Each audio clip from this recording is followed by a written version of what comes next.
Olá pessoal, paz e harmonia para vocês. Bem-vindos ao canal Falas do Henrique. E aqui no nosso canal a gente fala sobre assuntos interessantes. Bem, como nós vimos no vídeo anterior, André Luiz pôde ver de perto o que os maus comportamentos podem causar no espírito. Bom, após algum tempo do ocorrido, André Luiz e Narcisa começaram a visualizar ao longe a formação de imagens de vultos que se aproximavam deles. Era a caravana dos resgatados do umbral, guiados pelos ajudantes das câmaras, conhecidos por samaritanos. Ao se aproximarem mais, André Luiz então pôde vislumbrar um grupo meio estranho, que se aproximava devagarinho. Pôde ver 6 carros grandes em formato de diligência, que serviam como transporte para os resgatados. André Luiz não se conteve e, ao olhar para Narcisa, perguntou espantado: "Onde está o aerobus? Não é ele o transporte usado nessas paragens?" Ao que Narcisa respondeu: "Infelizmente não, meu amigo. Isso não é possível por questão de densidade da matéria. Podemos usar como exemplo as densidades da água e a do ar. Assim, um avião que fende a atmosfera do planeta não pode fazer o mesmo na massa do oceano. Além disso, por espírito de compaixão pelos que sofrem, os núcleos espirituais superiores preferem usar aparelhos que causem menos surpresas e menos espantos nos resgatados." Então, dali a minutos, estavam todos enfrentando os enormes corredores de ingresso às câmaras de retificação. Os servidores movimentavam-se apressados. Alguns doentes eram levados ao interior sob amparo mais enérgico. Outros caminhavam lentamente, amparados com paciência e desvelo. Prosseguiram os serviços a noite toda, incessantemente, com enfermos exigindo cuidados e perturbados reclamando a dedicação. Próximos ao findar da noite, André Luiz já se sentia totalmente integrado no mecanismo dos passes, aplicando-os aos necessitados de toda a sorte. Pela manhã, quando Tobias regressou às câmaras, dirigiu-se a Narcisa, com palavras de gratidão, e a André Luiz, com palavras animadoras e estimulantes. Então, no dia imediato, após merecido descanso renovador, André Luiz foi informado de que os trabalhadores do Ministério da Regeneração receberiam a visita da ministra Veneranda para a importante conferência. André Luiz então ficou sabendo que ele poderia participar da reunião. Poderia comparecer entre os ouvintes, que se contavam por centenas, compostos por servidores e abnegados dos Ministérios da Regeneração e do Auxílio. Chegada a hora da esperada conferência, que se realizou após a oração vespertina, dirigiu-se André Luiz, em companhia de Narcisa e Salústio, para o grande salão em plena natureza. Verdadeira maravilha era o recinto verde, onde grandes bancos de relva os acolhiam confortadoramente. Flores variadas, brilhando à luz de belos candelabros, exalavam delicado perfume. Após instalado e ainda tomado pela apreciação do ambiente, André Luiz foi despertado pela entrada no salão da ministra Veneranda, espalhando para todos enorme alegria que se via nos semblantes dos presentes. A ministra Veneranda não mostrava a fisionomia de uma velha, e sim o semblante de nobre senhora, na idade madura, cheia de simplicidade e sem afetação.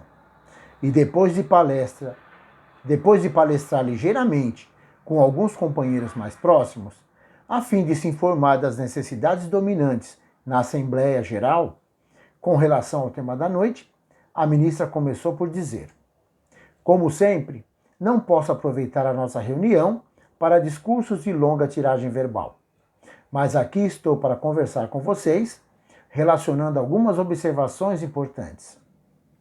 Encontram-se entre nós, no momento, algumas centenas de ouvintes que se surpreendem com a nossa esfera, cheia de formas semelhantes às do planeta. E é por esse motivo que lhes pergunto: não haviam aprendido que o pensamento é a linguagem universal?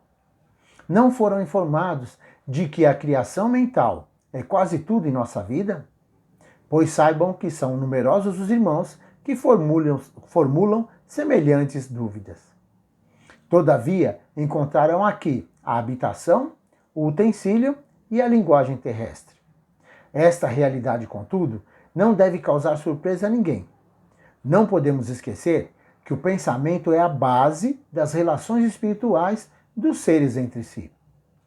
Mas não somos, por enquanto, comparáveis aos irmãos mais velhos e sábios, próximos ao divino, mas sim milhões de entidades a viverem nos caprichosos mundos inferiores do nosso eu. Os grandes instrutores da humanidade carnal ensinam de tempos em tempos princípios divinos, expõem verdades eternas e profundas nos círculos do globo. Em geral, porém, nas atividades terrenas, recebemos notícias dessas leis, sem nos submetermos a elas. E tomamos conhecimento dessas verdades sem lhes consagrarmos nossas vidas.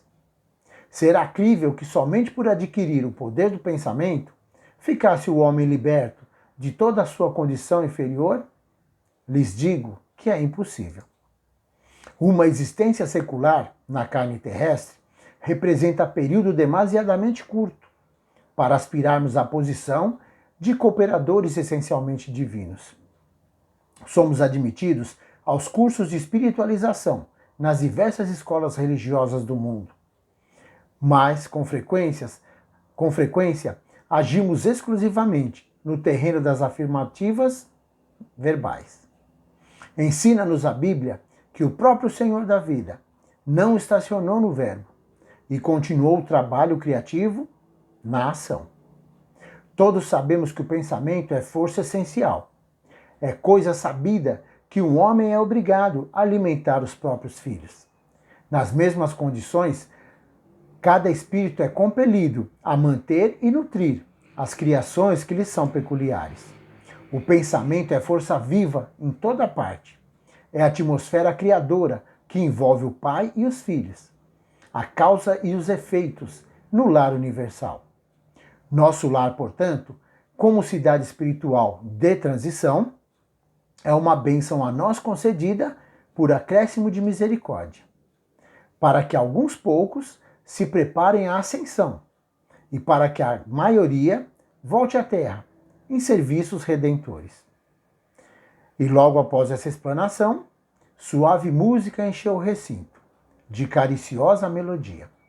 Sem qualquer solenidade, para evidenciar o término da conversação, a ministra veneranda findou a palestra.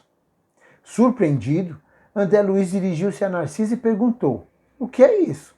Acabou a reunião?" A enfermeira bondosa esclareceu sorridente: "A ministra veneranda é sempre assim. Finaliza a conversação em meio ao nosso maior interesse." E Narcisa concluiu: "Ela costuma afirmar que os ensinamentos evangélicos começam com Jesus, mas ninguém pode saber quando e como terminarão." Por hoje é isso, pessoal. Gostou do vídeo? Então clica no joinha para ajudar a gente, se inscreve no nosso canal e ativa o sininho. Sempre aproveite as coisas boas que possam melhorar a sua vida. Então, até o próximo vídeo. Tudo de bom e muita luz!